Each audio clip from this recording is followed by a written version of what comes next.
This is Florida Matters. I'm Matthew Petty. You're going to hear some big changes on Florida Matters this fall. We'll be on the radio and streaming on YouTube for an hour, Monday to Thursday. And the best part, Florida Matters will be live at noon, so you can be part of the conversation about what's important locally. Coming up, a glimpse of what's to come for Florida Matters live and local. For example, you've probably seen some of Tampa International Airport's eye-catching Instagram or Facebook posts. They're cheekier and more colourful than the giant flamingo in the central terminal at TPA. You'll meet the guy behind the popular social media feed. And have you ever wondered what it takes to become a service animal? Trainer Katie Baker stops by our studio. And yes, she's brought along a service dog in training, a golden retriever named Star. But first, there are new rules for people learning to drive in Florida. The goal is to make it safer for teen drivers. Do you remember what it was like learning to drive? Maybe you've just gotten your driver's license, or perhaps your children are just now learning to drive. It can be a little bit tense, let's say. Some new rules, though, kicked in this year for learner drivers, and we're going to talk about them. With us is Meghan Bowman. She's part of the Your Florida team covering state government. Thanks for coming back, Meghan. Thank you. Also joined by Mike Fasano, Pasco County tax collector. Mike, thank you so much for stopping by. Thanks for having me. Okay, so Meghan, talk us through this new law. What does it actually do? Sure. So it changes some requirements for teenagers to get their learner's permit. So this law was crafted because in 2023, the fatal crash rate for teens ages 16 to 19 was nearly 3 times the rate for drivers over 20. So former state senator and our current lieutenant governor, Jay Collins, actually wrote the law to improve their safety. You know, before this went into effect, teenagers only needed to complete a 4-hour go-at-your-own-pace traffic law and substance abuse education course to get their permit. Now, that course was more about drugs and alcohol, so not so much about actual driving laws. Under this new law, teens 14 and a half to 17 have to complete a state-approved 6-hour driver education course, and it's also in a classroom setting. So you got 2 extra hours, and now it's going to go into the classroom. Now, there were some concerns back when this new law was being formulated, right? So what were those concerns? Well, yeah. So initially, these new requirements were set up to go into effect on July 1st, but the state kind of dragged their feet getting this new information out, and they extended it to August 1st. Even leading up to that date, though, information about how and where to take the new class wasn't released until about a week before. Okay, so Mike, what is your office's role, I should say, in driver licensing? Well, of course, we issue driver licenses to those who either already have one or going to get one or coming in from out of state. We certainly issue a lot of driver license to our young students who are getting their permit. One of the first questions we ask them now, hey, did you take the 4-hour drug and alcohol course before August the 1st?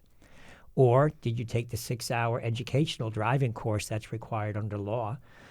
Many of the students that are coming into our offices right now, they were notified by their schools or maybe read it on our website or heard it from this radio station that to avoid having to take the 6-hour educational course, to take that drug and alcohol course before August the 1st. And we're finding that many of the students did do that. So did you get a bit of a surge in people applying? We absolutely did. In fact, sometimes people misunderstand about taking the 4-hour drug and alcohol course, and they showed up all on the last day of July thinking they needed to get the permit at that point, and it wasn't necessary. The key was to get that drug and alcohol course done, the 4 hours, prior to August the 1st to avoid the 6-hour educational driving course. Yeah, what about that, Meghan? Because there's something to be said for sitting in a classroom for several hours and taking a course, and another thing to be said for actually getting out there on the road and kind of putting those skills into action. Well, I'm a very tactile learner, so, maybe that's just my history, but I have to learn something by doing it. So you can tell me all the laws, but until I'm there and to press the gas or the brake, right, then that is where you really learn. But yeah, I mean, exactly what Mike said. I also think, too, that 4-hour class, go at your own pace, right? Your attention span, you can sit there and listen to it, turn it off when you need a break. If this 6-hour course were all in like one shot, the last 2 hours would just in one ear and out the other. They can break it up like that. Yeah, they can. In fact, I asked a student the other day, a young person who came in just to ask, I said, did you take the 6-hour course? And they said, yes. I said, how long did it take you? And he said, about 3 days. One of the things, though, remember, they're getting their permit. So they're not going to be able to drive without somebody in the car who's at least 21 years or older. They have to, when a parent comes in and says, hey, I want my child now to move from the permit to a regular driver's license, that parent has to sign off stating that the child was behind that wheel for 50 hours, and 10 of those hours were at night. So the parent is having to make it clear, and they're signing off that this child, they believe their child is ready to get their regular license. Is it a tricky course to get through? I mean, have you sat through the whole thing yourself? I've not sat through the educational course at school. I remember as well, before I dropped out of school, I took the education, the driver's course in our school system at Gulf High in Newport Richey. In fact, they had in the back of the school a course, a driving course. Wow. And I remember that very, very well. I do believe, though, the more the person is able to practice, that's the key. We have students that come to our office who have had their permit for a year or more. You have to have it for at least a year, who truly have no idea how to drive a vehicle. And it's really disappointing that this parent is signing off saying, I believe my child can get their license now, that they're confirming that their child was behind a wheel for 50 hours, 10 of those hours being at night. And then when our safety agent, who is also the person who takes the child out to take the road test, comes back and is just amazed that this child should not be behind a wheel yet. And really surprising that a parent would bring their child in.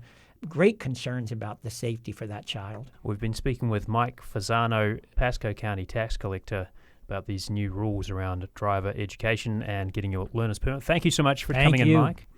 And Meghan Bowman with WUSF. She's part of the Your Florida team covering state government. Thank you so much, Meghan. Thank you, Matt. That's a preview of Florida Matters Live and Local, launching September 29th, and it's your support that makes this possible.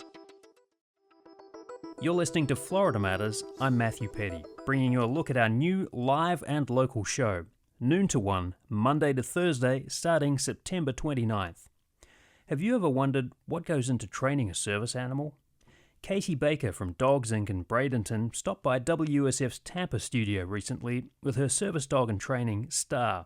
Star was a little shy of the microphone. The American Humane Society is highlighting heroes on both ends of the leash with its annual Hero Dog Awards. People can nominate dogs in different categories, and this year 3 of the top 25 nominees have a connection with Dogs Inc. It's a Palmetto organization that trains service dogs. And a note, Dogs Inc. isn't actually associated with the American Humane Society, and Dogs Inc. has been a financial supporter of WUSF. Well, we're joined now by Katie Baker. She's a trainer with Dogs Inc. Katie, thank you so much for being here. Thank you for having me. And she's got Star with her. She's being very quiet and well-behaved down by her feet. I should mention, too, Star is a service dog in training. Now, Katie, the 3 dogs on the list of that 25 nominees for the Hero Dog Awards include therapy dog Quentin. He works at Tampa Bay Hospital. There's an electronic scent detection canine, Harrison, who works with the Caldwell County Sheriff's Office in North Carolina, and guide dog Donald, who was matched with a female veteran who lives in Fort Myers. So quite a range of skills and jobs there. How do you know what kind of service animal a puppy is going to be? You never know until they get into training, but they have things that help us indicate along the way what they're going to want to do. So a dog who is really scent-driven and wants to sniff everything would be a really good scent detection dog. Mm-hmm. Dogs who want to pull forward and explore the world and make their own decisions make really good guide dogs. And service dogs are dogs that are really tuned into their handler and really want that connection, want to be in tune with what people are feeling and be able to respond to those. Mm-hmm. But all those types of dogs have a lot of very similar characteristics as well. Like, we're looking for confident dogs who can take on the world and not be afraid of a place that's not meant for dogs usually. Dogs can go pretty much anywhere that they want to, though, right? I mean, there's not many places you can keep a dog out of.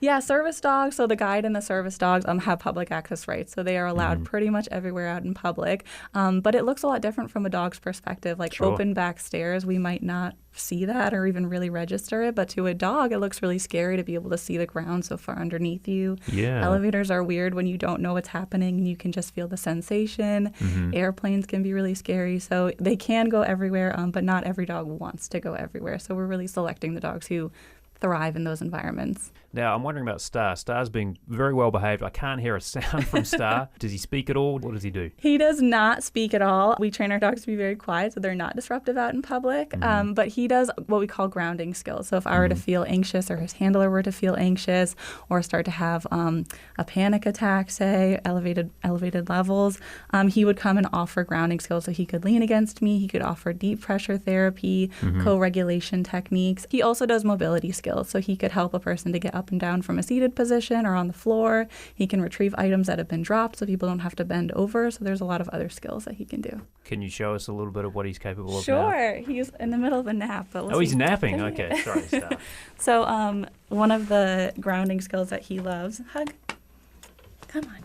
Good boy. So he's just going to lay across my lap. I don't know if you can see it. But what we're looking for is a really calm, relaxed dog that is offering that pressure, very similar to a weighted blanket, and is offering that co-regulation. So studies have shown that calm dogs are able to help us regulate our nervous systems when we're feeling unregulated. So that close contact, kind of chest to chest. How much does he weigh? He is right under 80 pounds, so he's a big boy. Okay, so that's a lot of pressure. It is a lot of pressure, yeah. A little more than a weighted blanket, probably. Absolutely, yeah. And we do have smaller dogs as well for for different people. But that is his favorite thing to do, just hang out up here. All right, he can probably hop back on the floor if you want to let him get back to his napping. Good boy.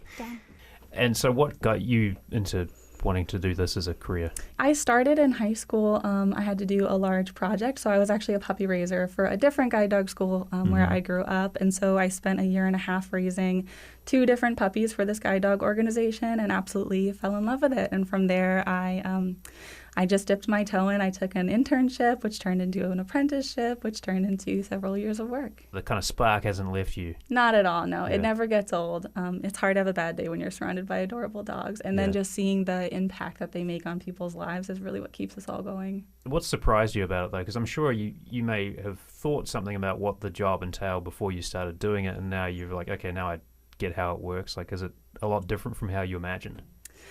Some aspects of it can be different and challenging. I think people think we just play with puppies all day long, and that is wonderful. That's you do a bit of that, though, right? We do. We definitely play with them. We enjoy them as individuals, but it is really hard work, too. And educating the public is really hard. There's a lot of misinformation and misunderstanding about service dogs and what they can be, how they should be treated out in public. So I would say the toughest part is just spreading that message and informing people who might want to push back on a dog's rights to be out in public. Do you have any dogs that flunk out? We do. Career change dogs is what we call them. Okay. Those would be dogs who might go to military families who have maybe lost a loved one in service and just need a really well-trained, calming pet dog. We also just offer companion dogs for military families who haven't lost someone or children who might be losing their vision but not yet old enough for a guide dog. So we do a lot of companion dog placements for our dogs who maybe aren't suited for service work. So they're still well trained. They just don't have quite the skills they need to take it to the next level. Absolutely, yeah. So they're essentially a pet dog with some really nice training under their belt. And then occasionally we have dogs who have a lot of energy and just don't fit into our program. So that would be like the scent detection dog that is up for the Hero Dog Award. And that was Katie Baker, a trainer with Dogs Inc. in Bradenton. And that's just a small taste of Florida Matters live and local. In a few weeks, we'll be live at 12 noon from Monday to Thursday. It's a midday chat about the local issues of the day and conversations with people who make the greater Tampa Bay region special. And you are a big part of the show. You can call us and share with us live. And we can only do this with your support. Stay with us, because you're about to meet the guy behind Tampa International Airport's wildly popular Instagram feed. You're listening to Florida Matters. I'm Matthew Petty. Now, when you hear Tampa International Airport, what's the first thing you think of? Is it the giant 21-foot-tall sculpture of a flamingo? Even if you haven't stopped by the airport and seen Phoebe the flamingo, you may have scrolled TPA's Instagram feed. @FlyTPA is the handle. It's a mix of off-the-wall musings, sarcastic observations about travel, and airplane pictures, lots of airplane pictures. Posts rack up thousands of likes, reactions, and comments. To learn more about what goes on behind the scenes of that Instagram feed, we're joined by CJ Johnson, who runs the airport's social media account. CJ, thank you so much for being here. Thank you for having me. Excited to be on the show. I just wanted to read a couple of posts from that Instagram feed. Here's one. The fact that jellyfish have survived for 500 million years without a brain is reassuring news for people who wait in their cars on our roadways with their hazards on. And another one, since we're talking about flamingos, everyone always talks about the stupid airport's big flamingo, and I could not find it anywhere. That was actually a reposted 1-star review with the tagline, just some light reading this morning.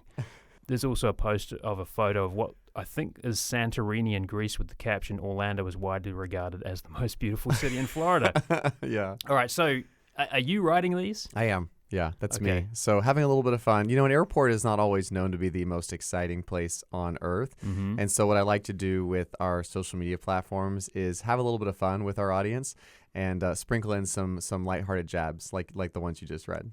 Yeah, I mean, travel can be a bit stressful, right? Like, it can be exciting, right? Some people are really hyped up to take that trip or meet some relatives or friends coming in, but, getting through the TSA line is stressful, making sure you packed everything. So emotions can run high. So how do you find the right tone? Well, for us, it's really about knowing who our audience is. And so we have 4 official platforms at TPA. It's all at FlyTPA. That's our handle on Facebook, X, Instagram, and LinkedIn. And each one of those platforms has a bit of a different audience. So it's finding out what relates most to them and then tailoring the content that I create to talk to them where they are. So, traveling can be stressful, and we like to take some of the stress out of that, at least on social media, and have a little bit of fun along the way. Do you have to run them by someone? Because there's got to be some posts where you've written something and then you thought, wait, should I hit send on this or not? Yeah, there's a few of those. So generally, I have a lot of leeway at the airport. If at my discretion, I think, hey, this is a little edgy or it's pushing the envelope a bit too much, I'll check with the team, my supervisor, and sometimes it'll run up even higher than that. And sometimes we'll say, hey, let's hold off on this for a bit. Let's keep it in a bank. Or otherwise, we just hit send and see what happens. Yeah, because there's lots of examples of brands that have tried to be edgy or relevant and kind of face planted on social media. So is every day a little bit of a tightrope act for you? It is. And, we're always needing to watch what's happening in the industry at large, too. We wouldn't want to be tweeting something funny when there's a major emergency going on or something, especially in the aviation industry. So it's about being aware about what's happening and then monitoring that and then figuring out what your game plan for the day is going to be. So we set a content calendar. I write that up each week to kind of say, this is what we're going to talk about on these days. And as you can imagine, that has to shift around as breaking news happens or other events. But we really do have a plan we try to stick with to help keep us on course. Do you have some favorite posts? Like, are there some that you thought, okay, this really worked, this really hit the spot? I think one of my favorites was earlier this year, the TSA announced that you can keep your shoes on when you're going through security. Yeah. And we could have just tweeted that message out without adding any color to it, but I decided to say the TSA will now let you keep your shoes on at TPA unless you're wearing Crocs. You should take those off and throw them away. And again, just a joke. It's a jab, but Crocs are a little controversial. There's people who love them, there's people who hate them, and it's all in good nature, like good-natured humor, and watching our audience react to that and kind of go back and forth with each other and us to, dive in the comments. That's one of my favorite posts that I've done. If you're in the middle of a day where there's not a lot happening, you've kind of like sent out some humorous tweets or some Instagram posts, and then all of a sudden you've got like a disaster to deal with or some kind of crisis situation. Like, how do you get into that headspace? Because it must be a bit of whiplash of going from fun and that kind of quirky personality to suddenly, okay, now we've got to get some serious information out, make sure people aren't misinterpreting it. Right. So we're prepared for that. We do a lot of emergency exercises and drills. I have pre-written scripts ready in events of certain emergencies already ready, so I don't have to think of things on the fly. So we do, you do feel like you're often moving in 14 different directions at the same time, but we're always prepared for emergencies. We have a great operations team at the airport that's there 24/7, 365, always monitoring things.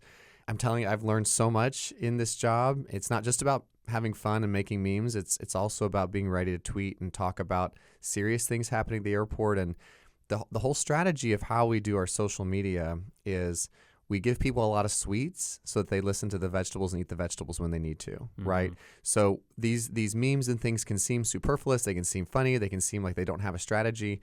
The whole goal is let's have fun with our community and build trust with them and earn that from them so that when something is serious, AKA closing down for a hurricane, they will lean in and listen and trust us that we know that we're doing the best we can to communicate those things for them. We've been speaking with CJ Johnson, who runs the Tampa International Airport social media feed. Thank you so much. Thanks for having me. That's a preview of Florida Matters live and local. On September 29th, trust me, we're really excited to start sharing the noon hour with you daily. Come discover what you might not know about this area we call home. And join the conversation with neighbours who may offer a new perspective or two. And we're planning to have a lot of fun too, sharing this delightful and lively community that seems to change every day. Florida Matters executive producer is Grayson Doctor. Our producer is Amelie Horace. Production assistance from Lily Belcher. Editorial guidance from Mary Shedden. Our engineers are Jackson Harp, Dave Anderson, Gio Garvin, and Blake Bass. I'm Matthew Petty. Thanks for listening, and thanks for your support.